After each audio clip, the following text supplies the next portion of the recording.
उत्तर प्रदेश राज्य आपदा प्रबंधन प्राधिकरण एसडीएमए के इस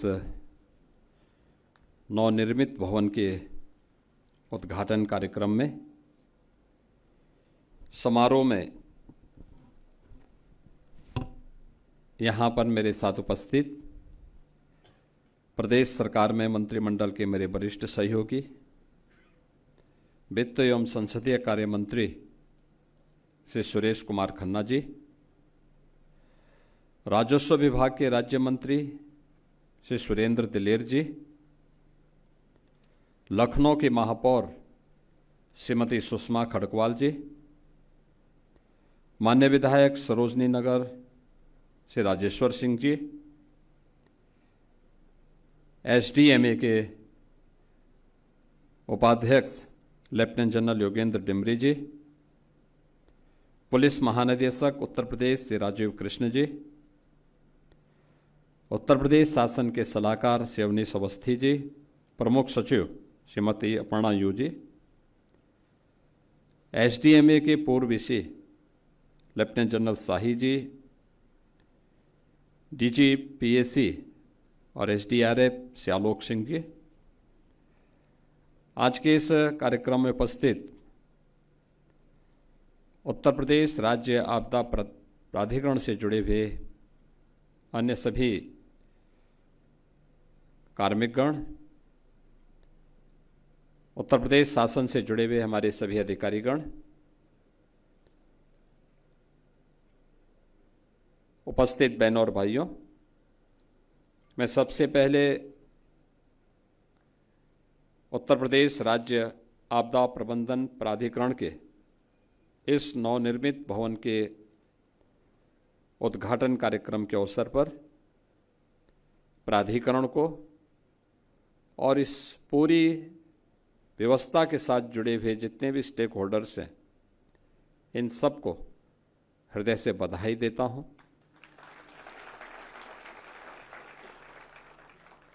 एक लंबे अंतराल के बाद यह भवन बनकर के आज तैयार है और अब अपने पूरी क्षमता के साथ उत्तर प्रदेश को किसी भी आपदा से होने वाली जन धन की हानि को न्यूनतम स्तर तक पहुंचाने के लिए अपना योगदान देने के लिए भी तैयार है। हम लोग अक्सर आपदा आने के बाद जन और धन की व्यापक हानि के बाद तब हम सक्रिय होते हुए दिखाई देते हैं और अपनी संवेदनाएं व्यक्त करते हैं, जबकि मेरा मानना है कि आपदा के प्रति हमारी पहले से ही सतर्कता, पहले से ही तैयारी और पहले से ही जागरूकता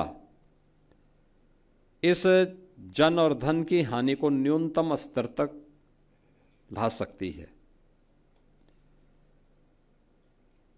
और यह हम लोगों के दैनिक जीवन का हिस्सा भी होना चाहिए।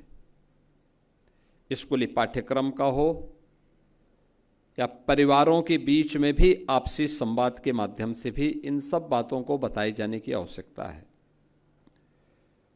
हमें याद है बचपन में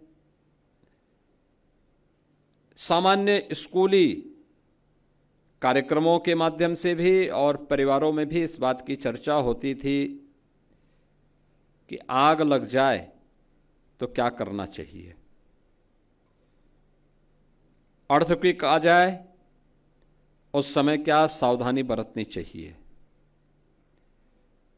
नदी में बाढ़ का पानी है उस समय क्या सावधानी बरतनी चाहिए।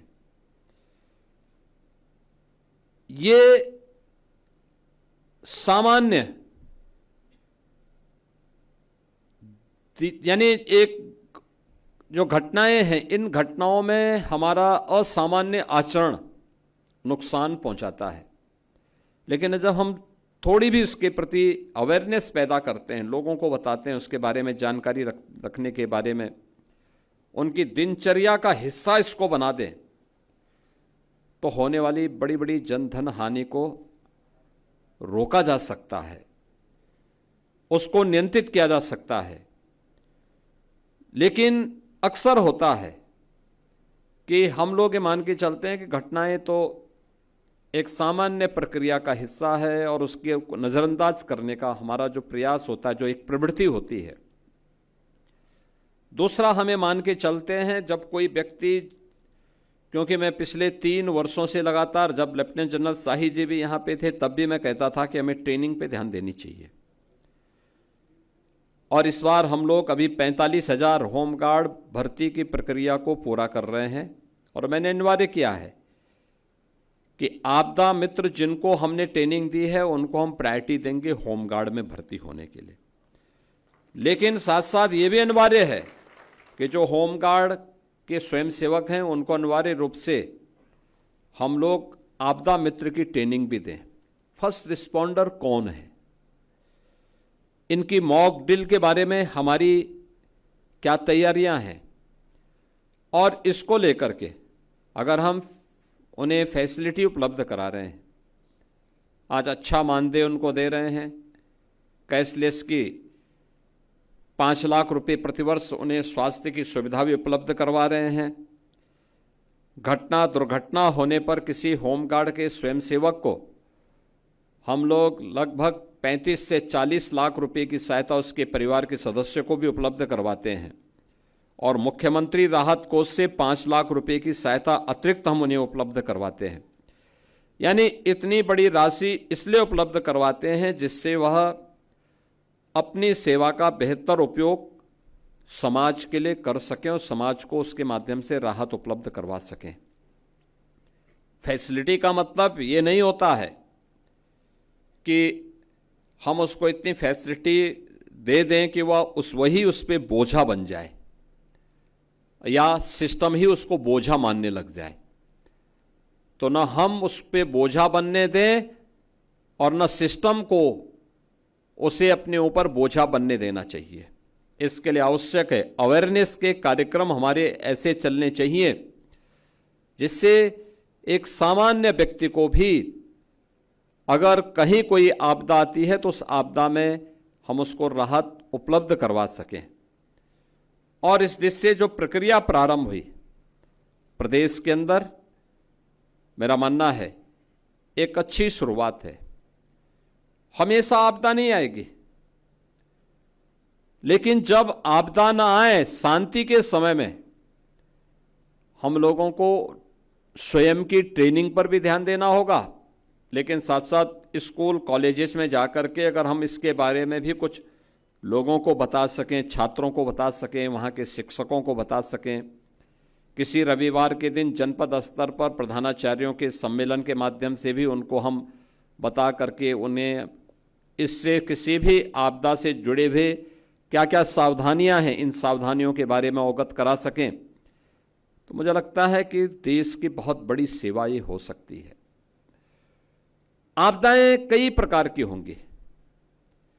एक प्रकार की प्राकृतिक आपदा वह है, बाढ़ है, कहीं पर लाइटनिंग की घटना है, अतिवृष्टि के कारण होने वाले जनधन की हानि का हो, या फिर मानव की असावधानी से होने वाली आपदाएं, अग्निकांड की घटनाएं हैं, या किसी भवन की गलत डिजाइनिंग के कारण या किसी दुर्घटना के कारण भवन का धराशायी हो जाने का हो जाना है। ये सभी, इसके साथ ही कुछ ऐसी भी आपदाएं हैं जिन्हें आप एक प्रकार से आधी भौतिक आपदा के रूप में ले सकते हैं, यानी किसी जीव के द्वारा पहुंचाई जाने वाली हानि। और मुझे प्रसन्नता है कि उत्तर प्रदेश देश का पहला राज्य था जिसने मानव वन्य जीव द्वंद्व को भी आपदा की श्रेणी में लेकर के उससे लोगों को राहत देने का कार्य किया। अब ये मैं देख रहा था, 2 दिन पहले बहराइच के पास एक घटना घटित हुई। एक 12 साल के लड़के को क्रोकोडाइल ने पूरी तरह निगल डाला। अगर हम थोड़ी सावधानी बरतें, लोगों को पहले से पता है कि क्रोकोडाइल के प्रति कौन से क्षेत्र संवेदनशील है। ऐसा तो है नहीं कि क्रोकोडाइल बहुत लंबी दूरी तय करता हो, नहीं दूरी तय करता हो, मुश्किल से अपने पूरे जीवन भर में 3 से 4-5 किलोमीटर की दूरी के दायरे, उसी दायरे में रहता है। उसके उस लक्षण के बारे में हमें जानकारी है, लेकिन उस सब के बावजूद भी जबरदस्ती कोई व्यक्ति उसके साथ खिलवाड़ करने लग जाए, हम लोगों को उसके बारे में बताएं ना, उसके बारे में कोई अलर्ट वहां पे जारी ना हो। लोग वीडियो बनाते रहते हैं, लेकिन कोई भी उसके बारे में बचाव के लिए या वहां न जाने के लिए लोगों को हिदायत नहीं दे पाते हैं। 12 साल की उम्र क्या होती है, लेकिन उस बच्चे को क्रोकोडाइल निगल गया। नियमित रूप से मानव वन्य जीव के बीच में होने वाले द्वंद्व और उसके कारण होने वाली हानि के बारे में हम लोगों के स्तर पर अभी भी जो प्रयास होने चाहिए, भाई हर व्यक्ति जान रहा है। मैं कल बिजनौर में था, परसों में बिजनौर में था, और बिजनौर के अंदर में मैं इस बात को देख रहा था। हम लोगों ने वहां पे पिछले 2 वर्ष में 80 लेपर्ड हम लोगों ने वहां से रेस्क्यू किए हैं। मैंने वहां पूछा लोगों से, मैंने कहा इतने बड़े पैमाने पे लेपर्ड यहां कैसे आ गए? उन्होंने कहा साहब ये उनकी संख्या भी बढ़ी है, दूसरा ये सभी गन्ने की बेल्ट के अंदर ही ये ज्यादा पाया जा रहा है। सोगर लेपर्ड के रूप में लोगों ने उसका नाम दे दिया। अब वहां पे अगर व्यक्ति, किसान या कोई व्यक्ति उसके प्रति जागरूक नहीं है तो आसानी से उसकी चपेट में आ सकता है। आप देखें, इस बात को देखेंगे कि एक टाइगर और एक लेपर्ड के स्वभाव में बहुत अंतर होता है। टाइगर अचानक हमला नहीं करता, लेकिन लेपर्ड धूर्ततापूर्वक पीछे से हमला करता है, और जब भी उसको अवसर मिलता है वह छोड़ता नहीं किसी को। अगर हम उसके स्वभाव के बारे में और उसके द्वारा जो खतरे वाले क्षेत्र हैं उसको चिन्हित करके लोगों को अवगत करा सकेंगे तो बहुत बड़े पैमाने पे जन हानि को हम रोक सकते हैं। मैं भी देख रहा था, यहां पे मानव वन्य जीव द्वंद्व में 4000 से अधिक लोग इसकी चपेट में आए हैं। 5000 से अधिक लोग अन्य प्राकृतिक आपदा की चपेट में आए हैं, यानी 9000 से अधिक लोग उत्तर प्रदेश के अंदर इस आपदा की चपेट में आए हैं। लाइटनिंग की घटना इतनी कठिन नहीं है कि उसके कारण लोगों की जान बचाई ना जा सकती हो, बचाई जा सकती है। लेकिन हम कम से कम आज के समय में टेक्नोलॉजी है, और टेक्नोलॉजी का बेहतर उपयोग करके हम लोग कम से कम 1.5-2 घंटे पहले भी उस सिस्टम को विकसित कर सकें कि कौन सा ऐसा एरिया है जहां पे लाइटनिंग की घटना होने वाली, आकाशीय बिजली गिरने वाली है, और वहां पर लोगों को इसके बारे में बता दें कि वे पक्की छत के नीचे चले जाएं, खुले आसमान के नीचे वे स्वयं भी न रहें, अपने पशुओं को न रखें, पेड़ों के नीचे भी न रहें। यानी सामान्य सी घटना है। आज टेक्नोलॉजी है, लेकिन आज से 40 वर्ष पहले टेक्नोलॉजी नहीं थी। तब भी हम लोगों को बताया जाता था कि अगर कहीं पे बादल नजदीक हों और उस समय ये लगता हो कि आपस में घने बादल हैं और एक विशेष कलर के बादल वहां पे लगे हुए हैं, उन स्थितियों में सावधानी बरतने की आवश्यकता है। सावधानी क्या बरतनी है उसके बारे में बताया जाता। खुले आसमान के नीचे नहीं रहना है, कोई लोहे या किसी धातु से जुड़ी हुई सामान को लेके नहीं चलना है, पेड़ों के नीचे भी खड़ा नहीं होना है। क्या करना है, पक्के भवन के नीचे उस दौरान शरण ले लेनी है। लेकिन हम लोगों ने इस दौरान नहीं बताया। मैं देख रहा था अभी पिछले दिनों एक ही दिन में यूपी के अंदर 111 लोगों की मौत हुई थी, एक ही दिन में। और अचानक मैं देख रहा था, सुबह लखनऊ में भी मौसम बहुत अच्छा था, लेकिन अचानक 2 बजे के बाद मौसम बदलता गया। 1 घंटे के अंदर फतेहपुर से लेकर के प्रयागराज, कौशाम्बी, फिर मिर्जापुर, भदोई, उधर जौनपुर, आजमगढ़, सुल्तानपुर, अंबेडकर नगर, इन सभी जनपदों को लेकर के 111 लोगों की मौत हुई थी एक ही दिन में। और उसके बाद फिर मैंने स्वयं एसडीएमए की बैठक ली थी और मैंने उस समय इस बात पर चिंता भी व्यक्त की थी और नाराजगी भी व्यक्त की थी कि इन मौतों को रोका जा सकता था,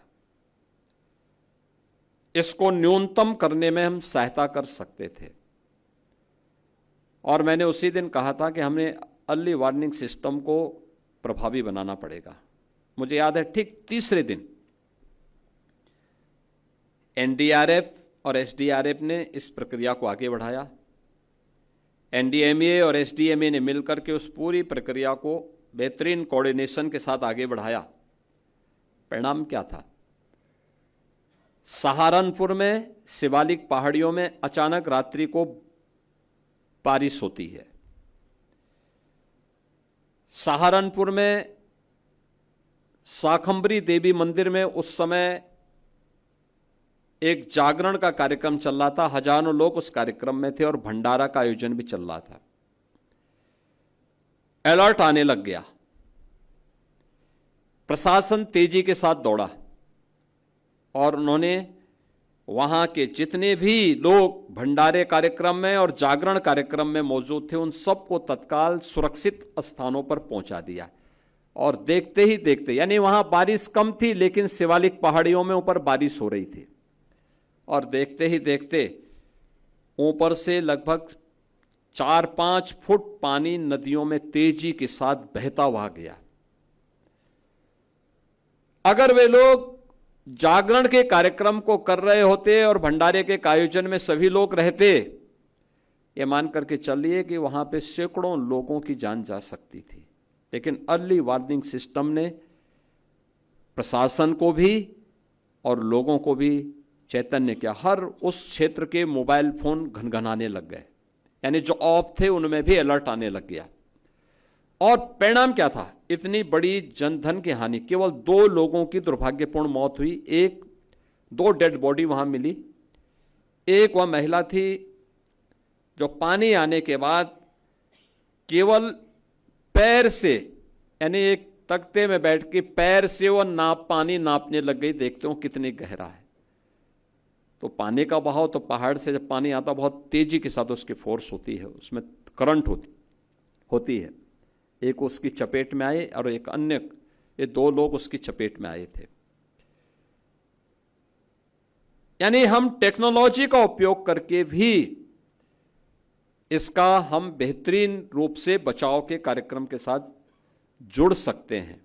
और मेरा मानना है कि जब इतनी बेहतरीन सुविधा से युक्त यह एसडीएमए के भवन को आज यहाँ पे उपलब्ध कराया जा रहा है, मेरा मानना है डिजास्टर मैनेजमेंट से जुड़े हुए अच्छे संस्थानों के साथ एसडीएमए का समन्वय, ये आज की सबसे बड़ी आवश्यकता होगी। हम एमओयू करें, ट्रेनिंग के साथ जोड़ें, हर तबके के लोगों को, शिक्षकों को भी, छात्रों को भी, पुलिस कर्मियों को भी, होमगार्ड के जवानों को भी, इरिगेशन से जुड़े हुए उन लोगों को जो बाढ़ नियंत्रण में लगे रहते हैं, इन लोगों को भी, और सिस्टम से जुड़े हुए हर एक व्यक्ति को इसके बारे में अवेयर करें। समय समय पर हम लोग सोशल मीडिया प्लेटफॉर्म का, डिजिटल मीडिया प्लेटफॉर्म का, विजुअल मीडिया, प्रिंट मीडिया के माध्यम से इसकी सावधानी और सतर्कता के बारे में अगर हम इसको एक व्यापक अवेयरनेस के कार्यक्रम के साथ जोड़ सकें, मॉक ड्रिल हर एक स्तर पर, केवल यहां पे इसी भवन के नीचे नहीं, जनपद स्तर पर, तहसील स्तर पर, थाना स्तर पर, विकासखंड स्तर पर, नगर निकायों के स्तर पर इस कार्यक्रम को हम तेजी के साथ आगे बढ़ाने का काम कर सकते हैं। जैसे 17 नगर निगम एसडीएमए के एक उपकेंद्र के रूप में अपने कार्यक्रम को, इस किसी भी प्रकार के डिजास्टर से निपटने के लिए अपने कार्यक्रम को आगे बढ़ाएंगे। हमारा प्रयास होना चाहिए कि अब हम इसको और नीचे लेकर के जाएं। 200 से अधिक नगर पंचायत, नगर पालिका परिषद ऐसी हैं, जो 200 नगर पालिका परिषद ऐसी हैं जो जिनकी आबादी लगभग 5 लाख के आसपास आती है। आखिर वहां तक हम क्यों नहीं पहुंच सकते? इसलिए इसका विस्तार करना है और हमारा प्रयास होना चाहिए कि आने वाले समय में टेक्नोलॉजी ड्रिवन डिजास्टर मैनेजमेंट को हम कैसे प्रभावी बना सकते हैं। इसके लिए सैटेलाइट एवं रिमोट सेंसिंग मॉनिटरिंग की व्यवस्था ये आज की सबसे महत्वपूर्ण आवश्यकताओं में से एक है। आर्टिफिशियल इंटेलिजेंस पर आधारित रिस्क मैपिंग, इस दिशा में भी हमें आगे कार्य करना होगा। प्रिडिक्टिव एनालिटिक्स आधारित early warning system, mobile based citizen alert system, जिसका हम लोगों ने अभी उपयोग किए भी हैं और इस पूरे सीजन में जब भी इस प्रकार की कोई बातें होती हैं, कोई भी आशंका होती है, हमें इसके बारे में उसको आगे बढ़ाना पड़ेगा। जीआईएस आधारित decision making and digital control room, इन सब को हमें प्रभावी बनाना पड़ेगा। और मेरा मानना है कि ड्रोन आधारित सर्च एंड रेस्क्यू ऑपरेशन का और अधिक इंटीग्रेट यूज हमें आज की आवश्यकताओं में है। और हमारा जो संकल्प होना चाहिए किसी भी प्रकार की आपदा से निपटने के लिए, कि उत्तर प्रदेश को एक ऐसे राज्य के रूप में बनाना है जहां पे प्रत्येक नागरिक यह विश्वास लेकर के जीवन जी सके कि संकट की घड़ी में सरकार के साथ साथ वह स्वयं भी इसके प्रति तैयार है और पूरी ताकत के साथ, पूरी प्रतिबद्धता के साथ वह इसके प्रति अपने आप का नागरिक कर्तव्य मान करके चले। यह एक नागरिक कर्तव्य का हिस्सा होना चाहिए, यह राष्ट्रीय कर्तव्य का हिस्सा हमारा होना चाहिए। इस विश्वास के साथ हम सब आगे बढ़ पाएंगे। मैं एक बार फिर से आज के इस कार्यक्रम के अवसर पर एसडीएमए को इस नए भवन के लिए हृदय से बधाई देता हूं। उनसे जुड़े हुए जितने भी स्टेक होल्डर हैं उन सबको मैं इसके लिए बधाई देता हूं और विश्वास करता हूं कि यह एक बेहतरीन केंद्र बनकर के उत्तर प्रदेश के प्रत्येक नागरिक के मन में एक नए विश्वास का जागरण करेगा। आज के इस अवसर पर हम लोगों ने आपदा के फील्ड में जिन लोगों ने प्रशंसनीय कार्य किया है, ऐसे 8 कार्मिकों को हम लोगों ने यहाँ पे सम्मानित किया है। मुझे विश्वास है कि आने वाले समय में इसमें हम एनडीआरएफ को भी, एसडीआरएफ को भी और अन्य सभी विभागों को जोड़ेंगे। अच्छा होगा वर्ष में एक बार कार्यक्रम उनको भी जोड़ने की आवश्यकता है। जो लोग इन सभी विभागों से नहीं जुड़े हैं लेकिन सामान्य रूप से अपने स्तर पर भी उस नाविक के बारे में भी सोचना है जो किसी की जान बचाता है। हमें उस व्यक्ति के बारे में भी सोचना है जो मानव वन्य जीव संघर्ष में किसी अमूल्य जीवन को बचाने में अपना योगदान देता है। उन सब के बारे में भी हमें इसके बारे में एक नई सोच को विकसित करना पड़ेगा, उन्हें सम्मानित करना पड़ेगा। एसडीएमए के माध्यम से इस प्रक्रिया को आगे बढ़ाने की आवश्यकता है।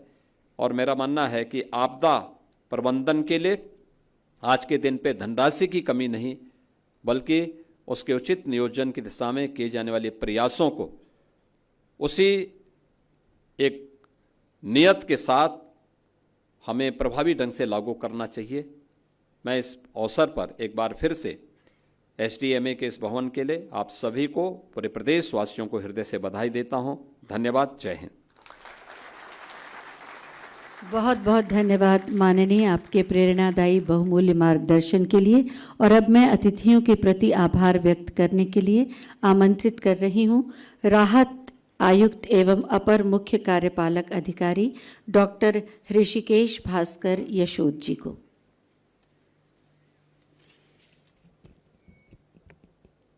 उत्तर प्रदेश आपदा प्रबंधन प्राधिकरण एवं राजस्व विभाग की ओर से मैं सर्वप्रथम इस मंच के माध्यम से परम आदरणीय माननीय मुख्यमंत्री जी के प्रति धन्यवाद व्यक्त करता हूं।